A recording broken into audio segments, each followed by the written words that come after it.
Indian economic updates.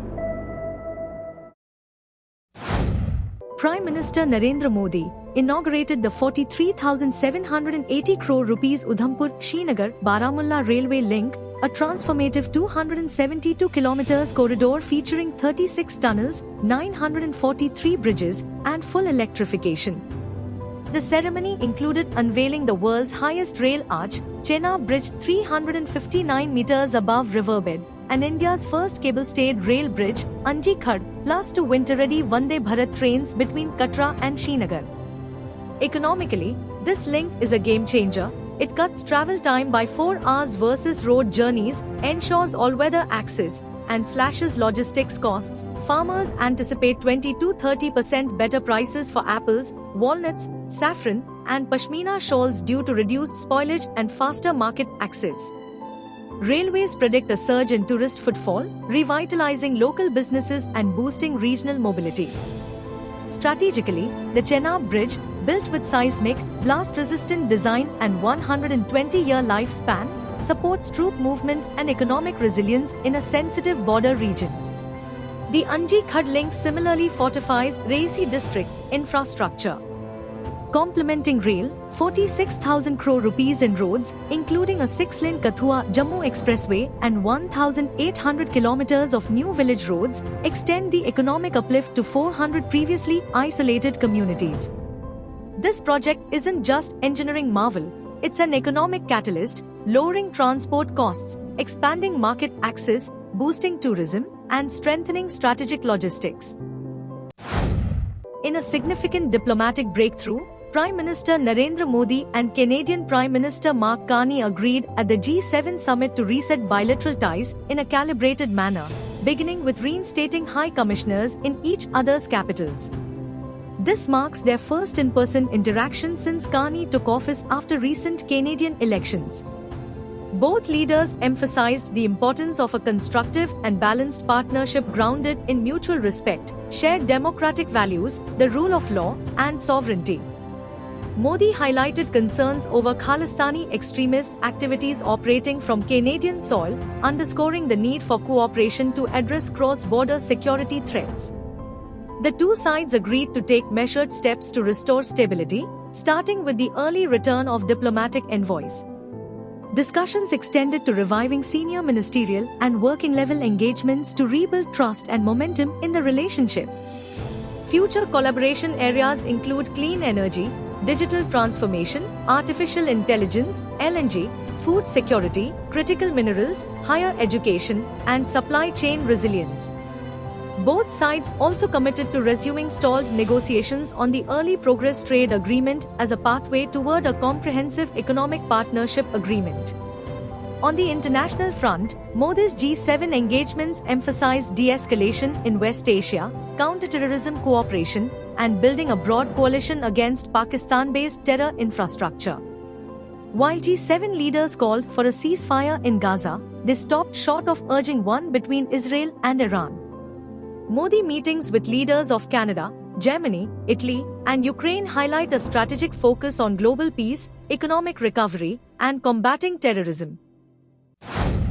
In a major escalation, Israel launched widespread airstrikes on Iran early Friday, targeting nearly 100 sites, including key nuclear facilities at Natanz and Fordo, and killing top Iranian generals Hossein Salami and Mohammad Bagheri. Explosions echoed across Tehran and other cities, prompting Iran to label the assault a declaration of war and retaliate with drone and missile attacks. Israel's Prime Minister Netanyahu vowed further operations, warning of a prolonged campaign to dismantle Iran's nuclear capability.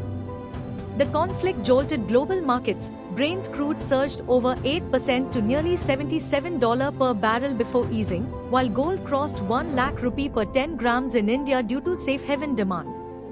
Equities dropped worldwide. Indian indices closed 0.7% lower after falling 1.6% intraday. The rupee plunged to 86 rupees and 20 paise dollar, its sharpest drop in over a month, before recovering slightly after likely RBI intervention. For India, the economic shock is multifaceted. Elevated oil prices could widen the trade deficit and fuel inflation, with each $10 per barrel rise adding $12 billion to the current account gap and 50 basis points to CPI inflation. Oil marketing companies may face margin pressure, but consumer prices remain shielded for now due to price controls. Logistics costs are also rising. India's exporters may have to reroute shipments via the Cape of Good Hope, raising freight and insurance expenses.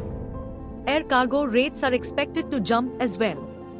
Authorities say India is resilient in the short term, but prolonged conflict near the Strait of Hormuz, a critical route for Indian oil imports, could severely strain the economy. Global leaders are urging restraint to avoid a wider West Asia war, but markets remain on edge. China's recent directives restricting the export of rare earth elements and permanent magnets, critical for electric vehicles and electronics, have disrupted global supply chains. The restrictions, implemented in 2025, have disrupted global supply chains, require assurances that Chinese-origin magnets will not be re-exported to the US or used in defense applications. With China controlling nearly 90% of global rare earth magnet production, the move has triggered widespread concerns, particularly in India. Facing an imminent shortage, India warns that its auto sector could run out of rare earth magnet stocks by late June, threatening the production of EV components and other key systems.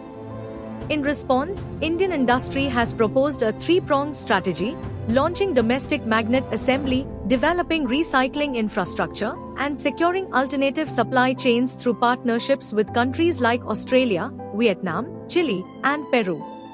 To reduce dependency on imports, India is rapidly scaling up domestic capabilities. Indian Rare Earths Ltd, IREL, has been tasked with expanding mining and processing operations, with a target to produce approximately 450 tons of neodymium by FY 2026 and double that by 2030. Additional measures under consideration include a production-linked incentive-style scheme and reduction in import duties on related machinery. Globally, countries such as the US, Canada, and Australia are also working to diversify supply chains and reduce reliance on China. Beijing's licensing regime, justified on national security grounds, has underscored the strategic vulnerability of overdependence on a single source for critical minerals. India's approach combines urgent diplomatic efforts to ease Chinese restrictions with long-term plans for self-reliance, leveraging domestic production, recycling, and global alliances. This dual-track strategy aims to mitigate near-term disruptions while building sustainable, resilient supply chains for the future.